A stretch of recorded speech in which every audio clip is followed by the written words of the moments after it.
Shalom teman-teman di GSJ Ajem Yunlong, selamat bergabung kembali di dalam acara ibadah minggu kita. Dan hari ini kita satu minggu sebelum Paskah. Jadi minggu ini kita akan berbicara tentang dosa, minggu depan kita akan berbicara tentang keselamatan.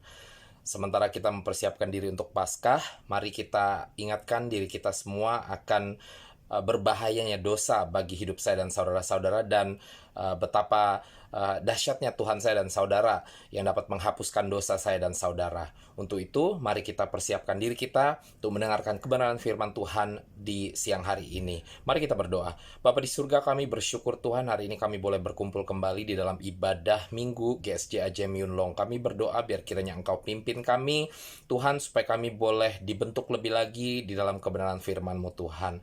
Untuk itu beracara Tuhan dari awal, tengah, sampai kepada akhir ibadah minggu ini, Tuhan. Di dalam nama Yesus kami berdoa dan mengucap syukur. Haleluya. Mari kita semua katakan amin. Puji Tuhan. Haleluya. Saudara, kita semua saya kira sudah tahu ya, dosa itu sangat berbahaya ya bagi kita semua. Tapi ada beberapa hal penting yang saya kira sangat penting untuk saya dan saudara diingatkan lewat firman Tuhan hari ini. Untuk itu langsung saja kita membuka firman Tuhan dari kitab Roma pasalnya yang ketiga ayat 23 sampai 24. Roma 3 ayat 23 sampai 24. Saudara sementara mencari firman ini, silahkan saya undang bangkit berdiri untuk mempersiapkan diri kita membaca kebenaran firman Tuhan. Yang tidak bisa berdiri tidak masalah, silahkan membacanya sembari duduk atau boleh mendengarkannya saat kita membacakan bersama-sama. Sekali lagi hari ini kita akan berbicara tentang dosa, dan khususnya kita akan mempelajari tentang 4 hal penting mengenai dosa ya. 4 hal mengenai dosa. Sudah siap semuanya? Kita baca Roma pasal 3 ayat 23 sampai 24. 2, 3. Karena semua orang telah berbuat dosa dan telah kehilangan kemuliaan Allah, dan oleh kasih karunia telah dibenarkan dengan cuma-cuma karena penebusan dalam Kristus Yesus. Mari kita berdoa. Bapa di surga, kami bersyukur untuk firman ini mengingatkan kami Tuhan bahwa kami semua sudah berdosa Tuhan. Tetapi kami bersyukur sebab Engkau memberikan kasih karunia kepada setiap kami, sehingga kami dibenarkan oleh karena penebusan-Mu Kristus Yesus Tuhan kami. Untuk itu Tuhan sekali lagi berbicara kepada setiap kami Tuhan lewat firman-Mu hari ini Tuhan. Sembunyikan hamba-Mu di balik salib-Mu biar Engkau sendiri yang melayani setiap kami di siang hari ini. Di dalam nama Tuhan Yesus kami berdoa. Haleluya. Mari semua katakan amin. Puji Tuhan. Saudara, dari firman yang baru saja kita bacakan ada 4 hal terkait dosa yang ingin saya sampaikan kepada saudara-saudara sekalian. Katakan ke kanan kiri 4 hal. Oke?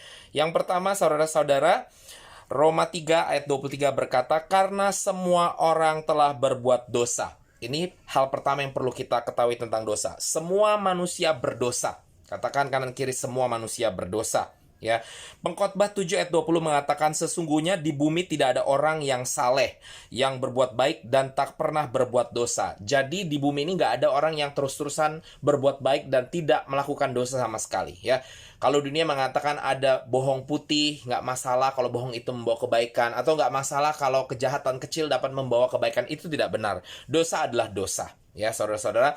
Jadi itulah sebabnya kita harus mengerti saat kita berbicara tentang dosa, kita harus mengerti bahwa tidak ada satupun manusia yang tidak berdosa sama sekali. Sebaik apapun orang tersebut, mau pendetakah, mau gembalakah, mau aktivis pri kemanusiaankah, siapapun itu, agama apapun, saudara-saudara, tidak ada satupun yang tidak berdosa, saudara-saudara ya. Latar belakang keuangan kaya, miskinkah, atau sedang-sedang saja, pendidikan tinggi, pendidikan rendahkah, semua orang berdosa. Oke? Roma 3 ayat 10 berbunyi seperti ada tertulis, tidak ada yang benar, seorang pun tidak. Jadi saudara, pada saat kita melihat dosa, ya, kita harus mengerti bahwa tidak ada satupun orang yang benar. Yang ada adalah orang dibenarkan oleh Kristus Yesus. Kita akan berbicara lebih lagi nanti di poin-poin berikutnya. Ya, tidak ada satupun orang yang benar. Seorang pun tidak. Ya, Roma 3 ayat 10 berkata demikian. Ya, jadi pada saat kita melihat dosa itu, maka kita mengerti bahwa kita semua perlu yang namanya dihapuskan dosanya. Yang percaya katakan amin. Haleluya. Untuk itu, kita masuk ke dalam hal kedua yang perlu kita ketahui mengenai dosa, yaitu dosa menyebabkan manusia kehilangan kemuliaan Allah.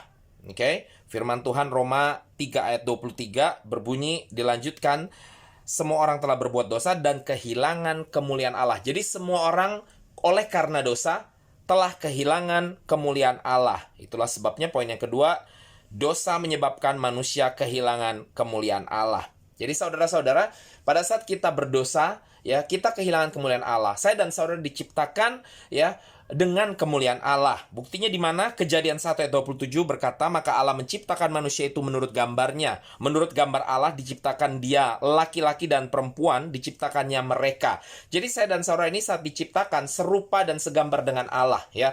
Jadi kalau Allah memiliki kemuliaan, maka saya dan saudara ini pada saat diciptakan, kita diciptakan dengan kemuliaan Allah, ya. Tetapi pada saat saya dan saudara jatuh ke dalam dosa, ya, pada saat kita manusia jatuh ke dalam dosa, tentunya dimulai oleh Adam dan Hawa. Saat mereka jatuh ke dalam dosa, maka kita kehilangan kemuliaan Allah, saudara-saudara, ya. Tapi pada hakikatnya berarti kita mengerti bahwa kita tidak diciptakan untuk berbuat dosa. Amin, ya. Kita tidak diciptakan untuk menjadi manusia yang berdosa, ya. Kita diciptakan untuk menjadi manusia yang tidak berdosa sebenarnya, ya. Nah, Saudara, 1 Yohanes 3 ayat 8 berbunyi, barang siapa yang tetap berbuat dosa berasal dari iblis. Iblis berbuat dosa dari mulanya. Ya, kita tadi sudah diingatkan bahwa dari awal Adam dan Hawa iblis sudah berbuat dosa, saudara-saudara, ya.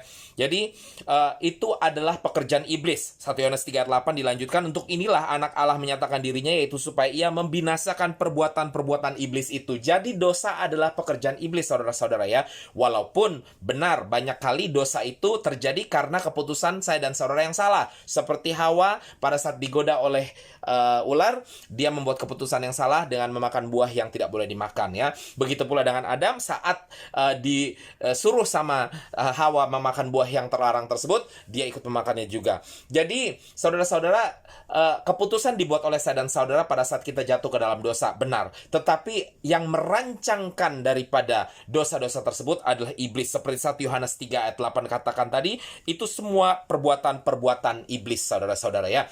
Nah, jadi Tuhan merancangkan hal-hal yang baik bagi saya dan saudara. Iblis merancangkan yang sebaliknya untuk saya dan saudara-saudara. Itulah sebabnya saudara-saudara, kita diingatkan, pada saat kita berdosa, kita kehilangan kemuliaan Allah, saudara-saudara, ya. Jadi jangan mau rugi. Saat kita berdosa, kita kehilangan apa yang sesungguhnya menjadi hak saya dan saudara, yaitu kemuliaan Tuhan yang harusnya ada di dalam hidup saya dan saudara-saudara. Saat Adam diciptakan, Hawa diciptakan, mereka diciptakan dengan kemuliaan Allah. Tapi saat mereka jatuh ke dalam dosa, maka kita kehilangan kemuliaan Allah. Bahkan pada saat kita sudah menerima Yesus, lalu kita memutuskan berbuat dosa kembali, maka kita kehilangan kemuliaan Allah kembali. Tapi saudara-saudara, puji Tuhan, kabar baiknya, dosa bisa dihapuskan. Amin.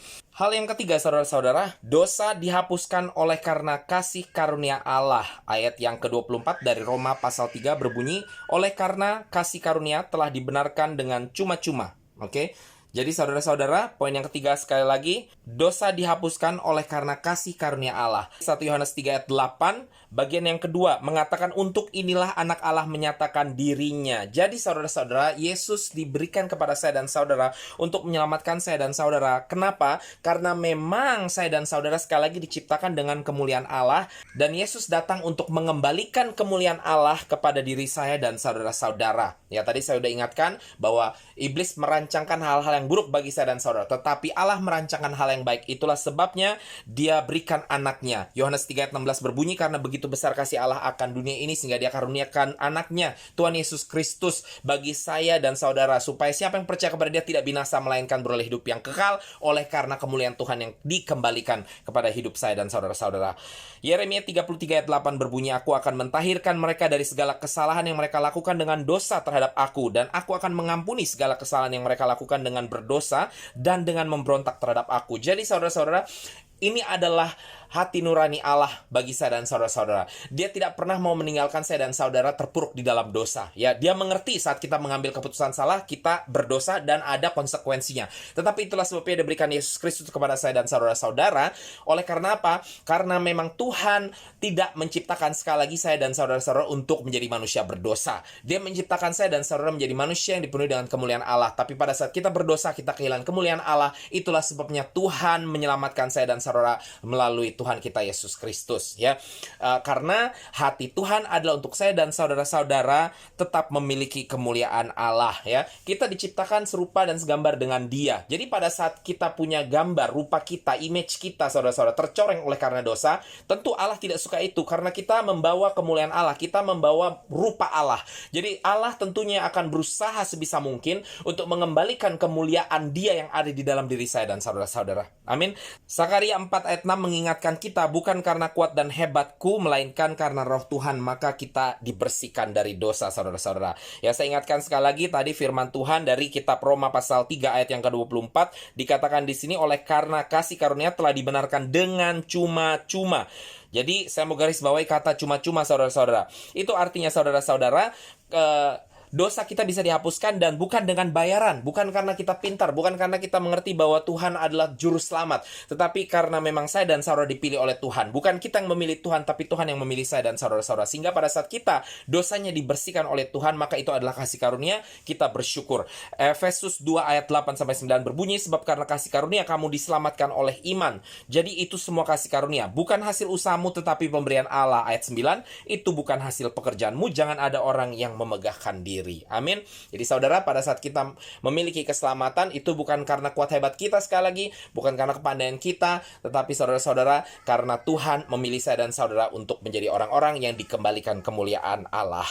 Amin. Hal yang terakhir, katakan ke kanan kiri, hal keempat. Oke.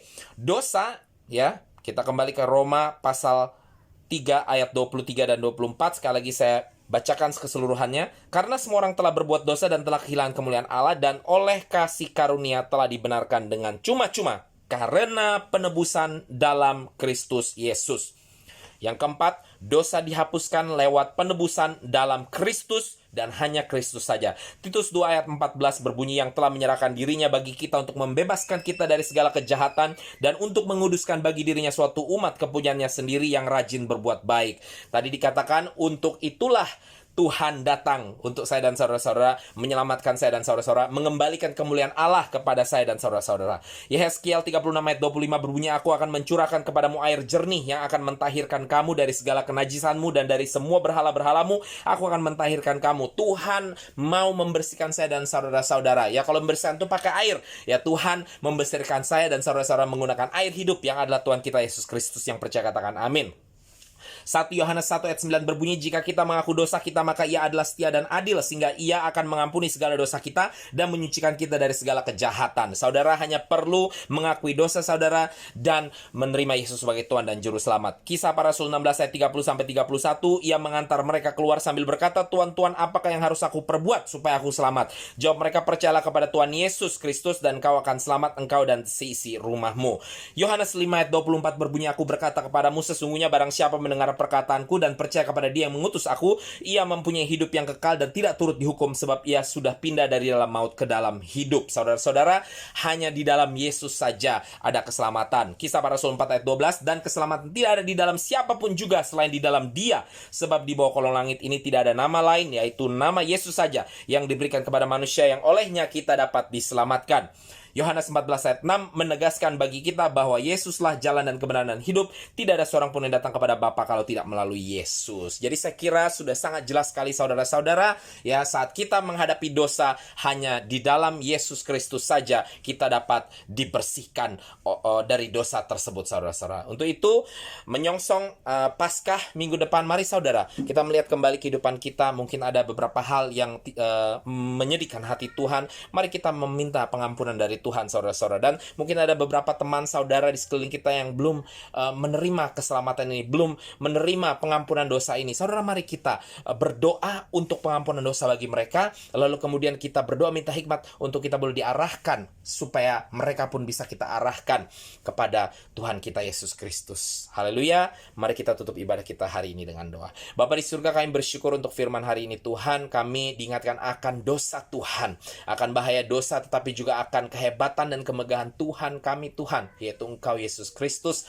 yang dapat membersihkan, menghapuskan segala dosa kami, Tuhan. Untuk itu ingatkan kami, Tuhan, bahwa semua manusia berdosa dan manusia kehilangan kemuliaan Allah oleh karena dosa. Namun demikian kami bersyukur karena Hal yang ketiga, mengingatkan kami bahwa dosa dapat dihapuskan oleh karena kasih karunia-Mu Tuhan. Dan yang keempat, melalui dan hanya melalui penebusan oleh Yesus Kristus. Terima kasih Tuhan Yesus, oleh karena penebusan-Mu atas setiap dosa-dosa kami. Kami menyerahkan hidup kami seluruhnya ke dalam tangan-Mu saja. Di dalam nama Yesus kami berdoa, haleluya. Mari kita semua katakan, amin. Puji Tuhan, shalom.